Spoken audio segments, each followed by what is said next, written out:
Nesta aula de número 4, vamos estar discutindo um pouco a questão de energia e sustentabilidade. Como vimos no início desse curso, lá na aula número 1, energia e meio ambiente possuem uma relação conflituosa. E agora, nos anos 2000, talvez seja um dos momentos que esteja mais explícita essa questão conflituosa entre energia e meio ambiente, dado que temos que expandir a oferta de energia para atender a demanda crescente e, em paralelo, o mundo hoje se depara com a necessidade de mitigar as alterações climáticas, alterações essas que têm as emissões de gases de efeito estufa do setor de energia como o principal responsável. Toda essa importância da relação entre energia e meio ambiente e a questão da sustentabilidade faz com que hoje toda a discussão de desenvolvimento sustentável contemple diretrizes para o setor energético e, como a gente pode observar, dentre os 17 Objetivos de Desenvolvimento Sustentáveis estabelecidos pela ONU, a energia limpa e acessível é um dos objetivos tidos como fundamentais para se atingir um desenvolvimento sustentável. O equacionamento desse desafio de expandir a oferta e, ao mesmo tempo, mitigar os impactos da emissão de gases de efeito estufa, ele está diretamente associado a ações nas seguintes direções: o uso mais eficiente dos recursos energéticos, o aumento da participação de fontes não renováveis na oferta de energia e investimentos em técnicas de captura e sequestro de carbono. Vamos começar discutindo a relevância de um uso mais eficiente dos recursos energéticos. Como dissemos lá na primeira aula, o importante é atender a demanda por serviços energéticos e não por recursos energéticos. Dessa forma, a eficiência energética se apresenta como o único instrumento disponível para atender os 3 objetivos clássicos de política energética: segurança, competitividade de custos e sustentabilidade. Lá na segunda aula falamos que tem N instrumentos para atender cada um desses objetivos, mas a grande maioria são conflitantes. O único que atende os 3 objetivos de política energética de forma conjunta é o uso mais eficiente dos recursos energéticos. É importante a ciência que essas medidas de eficiência energética não estão restritas à cadeia de suprimento. Elas também devem contemplar a demanda, ou seja, é possível trabalhar a demanda, e isso inclusive inclui no limite até discussão de mudanças comportamentais, ou seja, ao contrário de uma visão de décadas atrás, que o crescimento da demanda é um dado e deve-se trabalhar para atender a essa demanda, como é que eu vou expandir a oferta? Aqui não, aqui a gente deve ver uma visão mais de planejamento energético integrado, e isso contempla até medidas de eficiência sobre o lado da demanda. Outro ponto importante que se deve ter quando está olhando a eficiência energética é que mesmo em países de desenvolvimento existe espaço sim para a promoção de eficiência energética. É preciso ter muito cuidado com indicadores médios, sobretudo em países que têm grandes desigualdades sociais. A gente olha o indicador do Brasil de consumo de energia per capita, como apresentamos na aula anterior, e se fica com a impressão que o consumo de energia do Brasil per capita em todas as regiões é muito baixo, quando aquele valor ele é derivado das desigualdades intrínsecas ao Brasil, onde tem regiões no Norte e Nordeste que têm níveis de renda muito inferiores a regiões aqui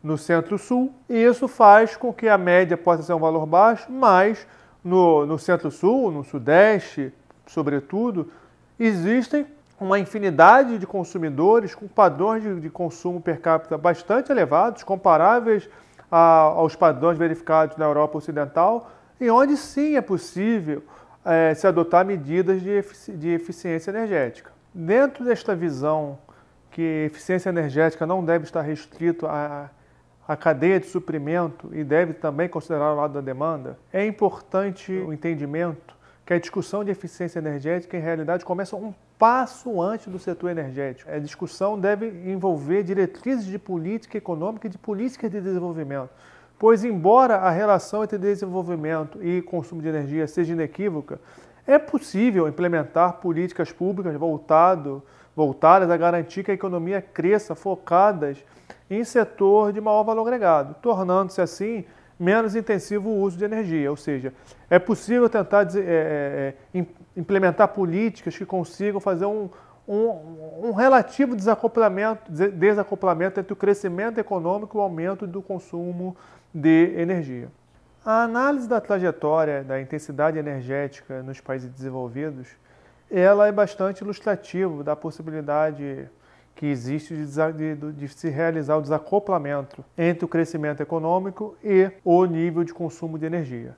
Se a gente observa esses países, basicamente é possível identificar 3 estágios. O estágio inicial, onde ocorreu um processo de industrialização, marcado por taxas superiores ao crescimento econômico, ou seja, uma tendência de aumento da intensidade energética.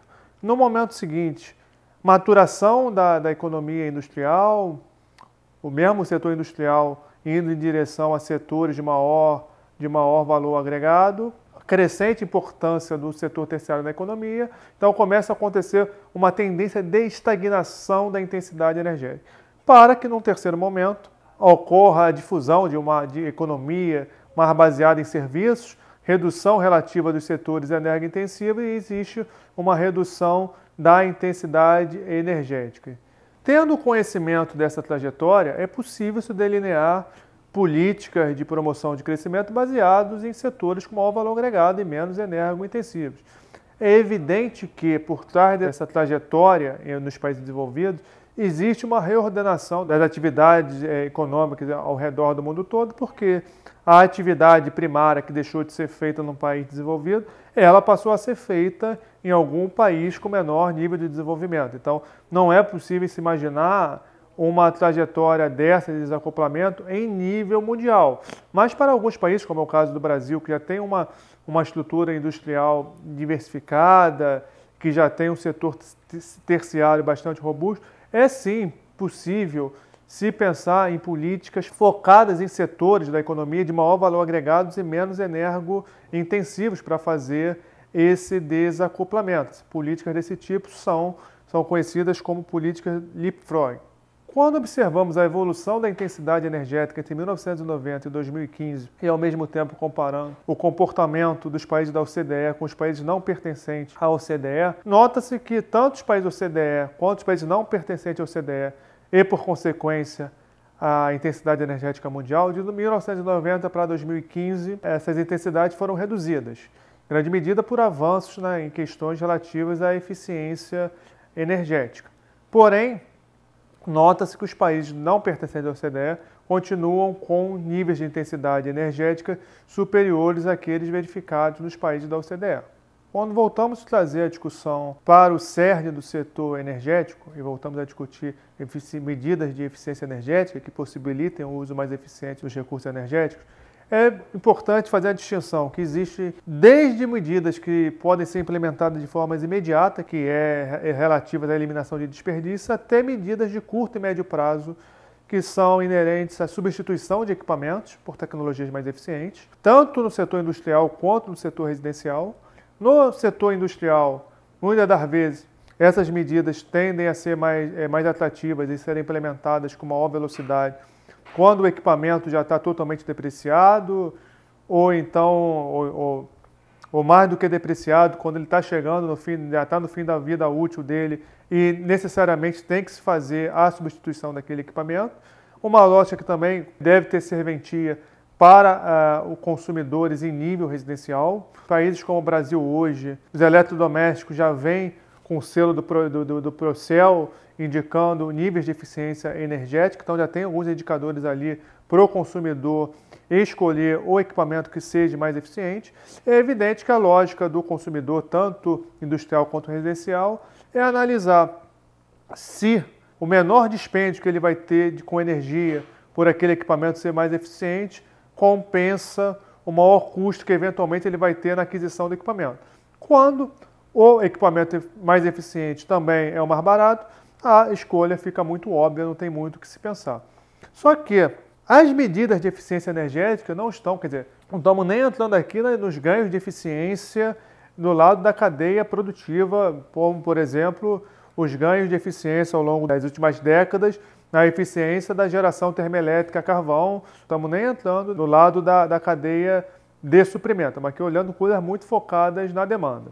Nessa discussão da demanda, além de coisas que estão diretamente relacionadas à característica técnica dos equipamentos, E existem também algumas iniciativas de caráter, inclusive, cultural. Evidente que são iniciativas que são de natureza de longo prazo, porque mexe com questão de preferências individuais, etc., não é uma coisa assim. Mas, por exemplo, um uso mais intensivo do transporte coletivo é uma medida de eficiência energética muito grande.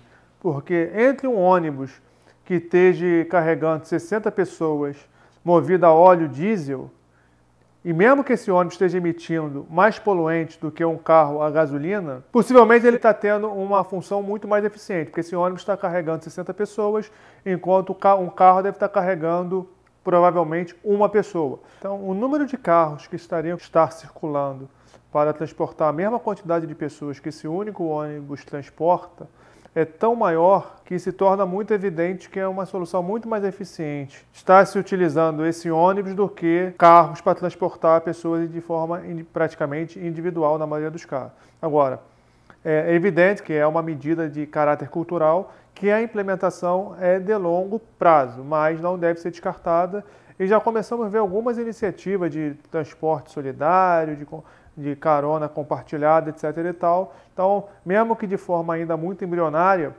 isso já começa a ter alguma visibilidade. Por fim, é importante reiterar que muitas das medidas de eficiência estão associadas a uma eletrificação do setor energético e o caso do setor dos veículos elétricos na frota de veículos leves é bastante emblemático. Só que medidas de eficiência energética também apresentam grande dificuldade de implementação. Por quê? Elas são difusas entre diferentes setores e diferentes agentes, então envolvem muitos custos de transação. Ao contrário da oferta, que é um dado, medidas de eficiência são baseadas em estimativas, então tem uma complexidade maior de lidar com ela. E também a questão do financiamento. Enquanto o financiamento da expansão da oferta é realizado por agentes de grande porte, que possuem condições de financiamento favoráveis, na maioria dos casos, as medidas de eficiência energética são feitas pelo lado dos consumidores. E no caso dos consumidores residenciais, muitas das vezes a taxa de financiamento que eles têm acesso, elas são maiores do que as taxas de financiamento que os grandes grupos econômicos conseguem captar dinheiro. Em paralelo às medidas de eficiência energética, nota-se a importância de uma maior participação de fontes alternativas e renováveis de energia na matriz energética. E isso ajuda a compreender por que estão sendo verificados vultosos investimentos em fontes renováveis de energia, sobretudo no setor elétrico, onde a gente verifica grandes investimentos em usinas eólicas nos últimos 10, 15 anos e mais recentemente em usinas fotovoltaicas. O setor de transporte, esse movimento ainda é muito mais tímido, existe muito questionamento sobre a sustentabilidade dos biocombustíveis convencionais e desafios técnicos para a produção de biocombustíveis ligocelulose, que são biocombustíveis fabricados a partir de resíduos agroflorestais. Aqui, esse gráfico ilustra a evolução dos investimentos em fontes renováveis de 2004 a 2016. Nos últimos anos, houve um arrefecimento nessa trajetória, mas, de todo modo, a gente vê que a trajetória, pegando desde 2004, é crescente e, sobretudo, ali por volta de 2014, 2015, tivemos trimestres com nível de crescimento bastante elevado. Aqui é a ilustração do quanto, nos últimos 10 anos, o crescimento da energia eólica, em termos de capacidade instalada, é exponencial. Saímos de uma capacidade de 94 gigawatts em 2007 para 539 gigawatts ao fim de 2017. A trajetória fotovoltaica, embora mais recente, ela também tem uma trajetória semelhante e talvez até mais exponencial do que a eólica. Em 2007 tínhamos diminutos 8 gigawatts e hoje já temos 402 gigawatts fotovoltaicos instalados no mundo. Em paralelo à energia renovável, tem a questão da energia nuclear, que é sempre uma questão controversa. Sob a ótica da mudança climática, é uma fonte muito bem-vinda, porque é uma fonte confiável, apta a operar na base do sistema elétrico e não é emissora de gases do efeito estufa. O problema é o risco do acidente e a questão do tratamento dos resíduos, que torna a sua presença e sua expansão alvo de questionamento, sobretudo na sequência de acidentes. Isso é muito interessante. A gente volta ali em 2009, 2010, existia muita aposta, muitos especialistas indicando que a energia nuclear deveria ter um papel muito importante nesse processo de mitigação de gases de efeito estufa, que deveria ter maior participação na matriz elétrica mundial, etc, etc e tal. Veio o acidente de Fukushima e houve uma reversão total de expectativas, inclusive com muitos países encerrando a atividade de usinas nucleares existentes. Talvez, pensando no médio prazo, o aprimoramento nos dispositivos de segurança possam reduzir a oposição que existe à energia nuclear. A esta altura, o aluno pode estar se questionando, mas lá atrás foi dito que existe ainda muitos combustíveis fósseis no mundo. Será que não tem nenhuma forma de utilizar esses recursos fósseis de forma minimamente sustentável? Não é só você, aluno, que teve essa indagação. Essa é uma indagação presente no setor energético e isso leva à discussão de desenvolvimento de técnicas por aproveitamento desses recursos fósseis de forma sustentável, e isso é aquilo que se chama das tecnologias CCS, que basicamente elas visam a captura e o sequestro do carbono para que a gente consiga realizar a queima limpa desse combustível fóssil. Especialmente no caso do carvão, está sendo desenvolvida muita pesquisa, sendo investido muito dinheiro para se conseguir fazer a queima limpa do carvão. Agora, quando pensamos em combustíveis fósseis, estamos falando no limite da queima limpa, quando a gente fala em bio-CCS, que é uma derivação das tecnologias de captura e sequestro de carbono, poderemos estar falando em emissões negativas, porque a bioenergia, de forma genérica, ela já apresenta emissões neutras, porque o CO2 emitido no momento da queima do combustível, ele é absorvido no momento da fotossíntese. Então já estamos no 0 a 0. Se, além disso, na hora que eu estou queimando a bioenergia, eu estou capturando o CO2, eu estou tendo emissões negativas. E por que emissões negativas são tão importantes? Quando a gente olha para frente, para limitar o aquecimento global ao longo até 2100, 2 graus Celsius, etc. e tal, e isso existe, os especialistas do clima têm lá os valores lá tido como os necessários para você estabilizar o clima até 2100. Só que esses valores são tidos como o orçamento de carbono que a atmosfera possa comportar. Mas já é sabido que em algum momento ao longo das próximas décadas a gente vai estourar esse orçamento. E para a gente conseguirmos chegar em 2100, limitando o aquecimento global em 2 graus Celsius, em algum momento a gente vai ter que ter emissões negativas para a gente conseguir voltarmos a estar dentro desse orçamento de carbono. E dentro das opções de emissões negativas de CO2, uma evidentemente que é sempre a questão de reflorestamento, mas o bio-CCS é uma tecnologia que deve ser observado com bastante cuidado, especialmente num país como o Brasil, que tem tanto potencial para desenvolvimento de bioenergia. Ok.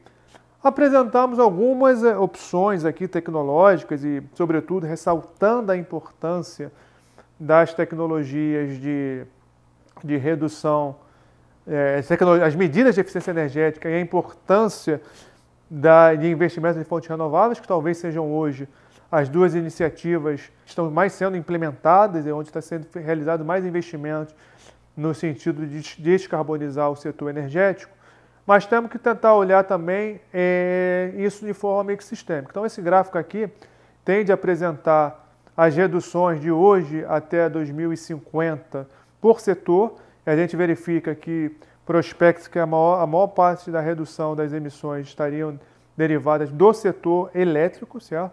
Em alguma medida da maior facilidade que se tem de produzir energia renovável para gerar eletricidade, quando comparado, por exemplo, à questão do abastecimento energético do setor de transporte. Por sua vez, quando observamos a contribuição das diferentes tecnologias para essa redução da emissão de gases de efeito estufa do setor energético entre 2010 a 2040, contra um cenário de referência, que é um cenário onde não são adotadas medidas mais efetivas de redução de gases de efeito estufa do que aquelas que já foram implementadas. O que se observa é que, efetivamente, eficiência energética e fontes renováveis de energia, maior participação de fontes renováveis de energia, são as duas tecnologias que são as grandes responsáveis pela redução prospectada das emissões de gases de efeito estufa. Quer dizer, quando eu falo emissão prospectada, assumindo que medidas políticas mandatórias vão ser implementadas e vão efetivamente permitir essa redução. Ou seja, se forem adotadas políticas de redução de forma mandatória, que tem que se reduzir de forma a se atingir o cenário 450 ppm da Agência Internacional de Energia, qual as tecnologias que vão ter maior contributo? E, nitidamente, são medidas de eficiência energética juntamente com maior participação de fontes renováveis de energia